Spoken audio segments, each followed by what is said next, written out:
7 November, go.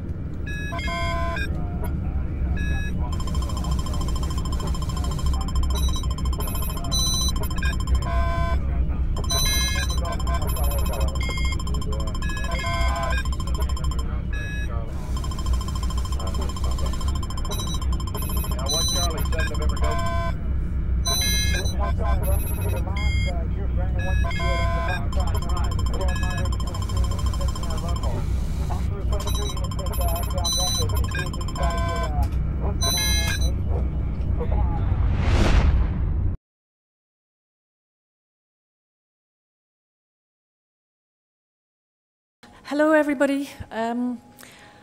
First of all, I'd like to say it's a pleasure to be here, and I'd like to thank you for the invitation for having me speak here. I'm the bureaucrat in this panel, actually. You can probably see that from my slide. As you heard, I come from the European Commission. And the European Commission is a pretty large organisation. I think we're a few tens of thousands of people. And as it happens, we have a lot of programmes around cities, including smart city programmes. And we've realised that ourselves a couple of years ago, that we had so many programmes, many of them coming from our colleagues responsible for energy, others coming from those responsible for transport, and of course in my own Directorate General in the Commission as well, which is DG Connect, programmes around ICT and cities.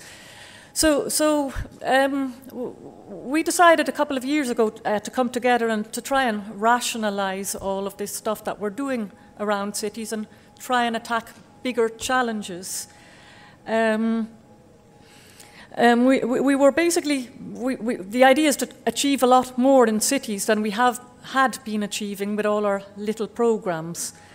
So with the energy people, we're looking, basically at, our 2020 targets on how to reduce energy, the energy footprint in Europe overall, how to have a more energy efficient Europe. Our transport people are looking at congestion in particular, also with a view to improving quality of life, reducing CO2 emissions. And we, in my own DG, we were talking about smart cities, ICT, digital technologies.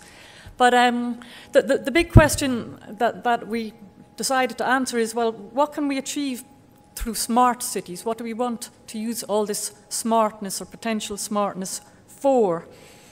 Well, in the Commission, the top of our political agenda, at least, we have set sustainability. We have targets for our energy and climate challenges. We want to reduce carbon emissions by 20% by 2020, compared to 1990 levels. We want to improve energy efficiency by 20%, and we also want to increase the share of renewables by 20%. Or to 20% by 2020. So we decided to put those targets at the centre of our new smart city agenda. And the idea then is, well, what do we actually do in practice? Because all of us in our 3 separate DGs in the Commission, we're all dealing very much with technologies. And we decided then that we would put together a programme about rolling out technologies to try and attack these 2020 challenges on climate and energy. And the idea basically was to try to not just focus on ICT alone anymore, or not just focus on transport solutions, but to come up to bring the 3 sectors together, the energy sector, the transport sector, digital technology sector, and have them develop integrated solutions and work together much more than they have done so in the past. So we basically said, okay, we're going to put a lot of money behind big smart city projects. They should be about rolling out technology, they should be innovative, but the innovation will come from integrating these technologies that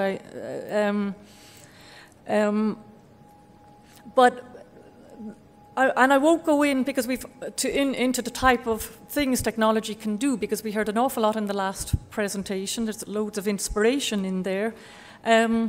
But as we also heard in the last presentation, technology is, alone won't work. So we can fund these sort of projects, big integrated projects that should help us make progress towards our sustainability targets. But we've done that in the past as well. And if you look at European cities, especially if you're a project manager, like many of us bureaucrats are, we see that there have been projects all over Europe, in European cities, but many of them are abandoned after a while. We've nice pilot projects, we've nice demonstrations, but we weren't seeing scale up. So some of the additional things that we decided that we will look into, in addition to funding, quite big technology projects, is well, why are we not seeing scale up? A few things have come to mind. We've been talking with the industry, we've been talking with cities. I'll name a couple of those. If you go and talk to cities, and in particular if cities are investing in a large scale, on a big scale into infrastructure, one of the things that they fear most of all is getting locked into solutions, locked into particular vendors actually of technology. So one of the things we want to promote then is open solutions. Another obstacle that we see, and that's particularly in Europe, is data. And we heard, again, in the previous presentation, a lot about open data and all you can do if data is open. And of course, we have different ways of measuring data, collecting data, formatting, structuring data. And one of the things that we would like to encourage much more than we have done in the past is common ways of doing these things, common ways of structuring data, formatting it, and of course, making data open. There's also issues like financing. That's often why projects don't get scaled up. And of course, you can look into business models, and we do in Brussels actually provide financing beyond that comes from our research programs. We'll also be looking at procurement and how cities can do that together, and how they can join up their ideas on that and exchange best practices.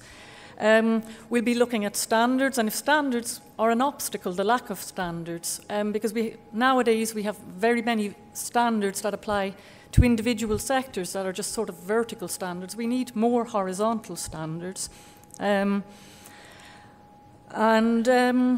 Engaging the citizens, of course, is another issue, and we heard lots of ideas from the first presentation. So these are the kind of things that we will be looking at in parallel to supporting big projects. And of course, what we hope to do is to be able to feed from these projects. They're not going to work maybe just straight off. Of course, they're going to encounter obstacles like those I mentioned, so we will have to learn from those projects and change the way we do things, look more closely at planning laws, for example, and maybe have to change those sort of things too. So I think I've said enough. I just wanted to give you a flavour of what's happening, at least from Brussels, that we hope, or what we're trying to push in Brussels at least, and we hope to kind of transform Europe's cities and transform quite a number of cities by 2020. And as I said on the top of my slide, our energy and climate challenges will be lost, or won or lost in cities, and that's the challenge that we have set ourselves. Thank you for your attention.